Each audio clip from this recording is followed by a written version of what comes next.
Doers will be dragged on their faces towards Jahannam. They will hear it fuming and roaring. They will be roughly shoved through the gates of Jahannam, unlike the people of Jannah, who will enter it happily and with radiant faces. The people of Jahannam will be utterly miserable with dark hearts and glum faces. As they enter and witness their punishment, they will forget all the joy they enjoyed in this world. It'll be as though they had never experienced any happiness in the world. Even the keepers of Jahannam will be terrifying. They will be harsh and stern with tough physiques. The leaders of the keepers is an angel named Mālik, who has the most repulsive appearance. The Qur'an speaks at length of the evil deeds for which those who will abide in hell forever deserve their never-ending fate. Here we will mention the most serious of them. Number one, kufr and shirk. Allah subhanahu wa ta'ala tells us that it will be said to those who disbelieved when they are in the fire that Allah's hatred of them will be greater than their own hatred towards themselves because of their disbelief. Then He explains that their eternal fate in hell is because of their kufr and shirk. The unbelievers will be addressed. Greater was the aversion of Allah to you than is your aversion to yourselves. Seeing that you were called to the faith, but you used to refuse. They will say, our Rabb, twice have you made us without life, and twice have you given us life. Now have we recognized our sins. Is there any way out of this? The answer will be, this is because when Allah was invoked as the only object of worship, you did reject faith. But when partners were joined to Him, you believed. The command is only with Allah, all high, all great. When the disbelievers are thrown into hell, they will be filled with regret for having disobeyed Allah and His Messenger, and having followed their masters and leaders. Verily, Allah has cursed the unbelievers and has prepared for them a blazing fire to dwell therein. No protector will they find nor helper. The day that their faces will be turned upside down in the fire, they will say, woe to us! Would that we had obeyed Allah and obeyed the Messenger. And they would say, our Rabb, we obeyed our chiefs and our great ones, and they misled us as from the right path. Number two, hypocrites. Allah promised hell to the hypocrites. A promise that He has taken upon Himself to never break. Allah has promised the hypocrites, men and women, and the rejectors of faith, the fire of hell. Therein shall they dwell. Sufficient is it for them. For them is the curse of Allah and an enduring punishment. He has told us that the position of the hypocrites is the lowest level of hell, which is where the heat and agony are most intense. The hypocrites will be in the lowest depths of the fire. No helper will you find for them. Number three, arrogance. This is a quality shared by most of the people of hell. Allah subhanahu wa ta'ala says, but those who reject our signs and treat them with arrogance, they are the companions, dwellers of the fire, to dwell therein forever. Islam warns us clearly that arrogance, kibr, is among the deadliest spiritual diseases.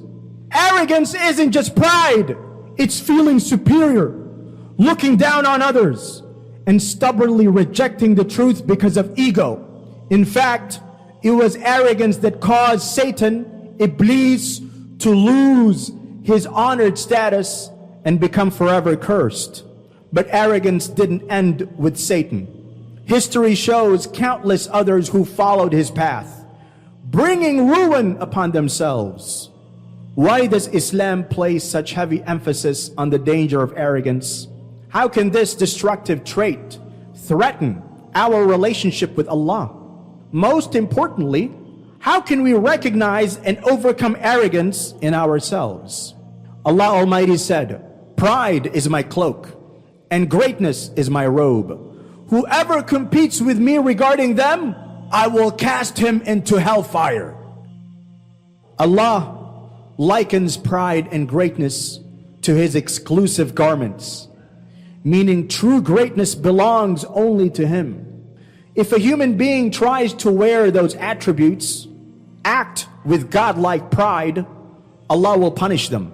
This vivid metaphor shows why arrogance is so serious in Islam. It's as if an arrogant person is challenging the majesty of Allah. No creature has the right to feel supremely great or independent. That right belongs to the Creator alone. Imam al-Nawawi commented on this hadith saying, this is a stern warning against arrogance, clearly demonstrating that it is prohibited. We learn that arrogance is an attribute unbefitting for anyone except Allah. Any human who tries to elevate themselves in that way is essentially competing with Allah's greatness, a competition one cannot win. It is narrated that the Prophet ﷺ said, the inhabitants of hell are 5. 1, the weak who lack self-restraint, who follow blindly and do not care for family or property. They care neither for the benefits of the hereafter nor of this world. 2, the treacherous who does not show himself, but his greed is such that he is deceitful even in small things. 3, a person who would betray you morning and evening regarding your family and your property. 4, the miser of the liar. And 5, one who is in the habit of abusing people and using obscene and foul language. It is narrated that the Messenger of Allah ﷺ said, paradise and hell fell into a dispute for accommodating the haughty and proud. And paradise said, what is the matter with me that only the meek and the humble and the downtrodden and simple will find abode in me? Thereupon Allah said to paradise, you are a means of my mercy. I will show mercy through you to whom I will from among my servants. Then he said to hell, you are a sign of my chastisement, and I will chastise through you whom I will from among my servants. Both of you will be full.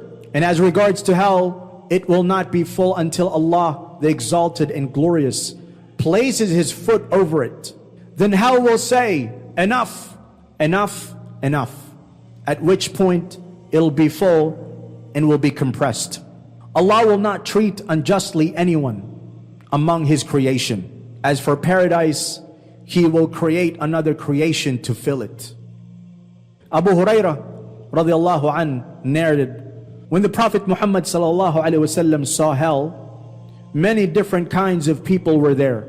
However, there were 2 types whom he did not recognize because they did not exist at the time when he was alive. These 2 types of people are the following. 1, those carrying whips who were beating others, oppressors. 2, women wearing revealing outfits, much like the fashionable clothing of today. These women have unusual hairstyles, perhaps like the ones worn by modern day women.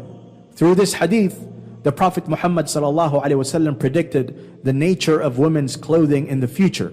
He foretold that clothing considered fashionable would reveal much of the body, and he also predicted the nature of the hairstyles and wigs of modern times worn by those women who will be among the inhabitants of hell.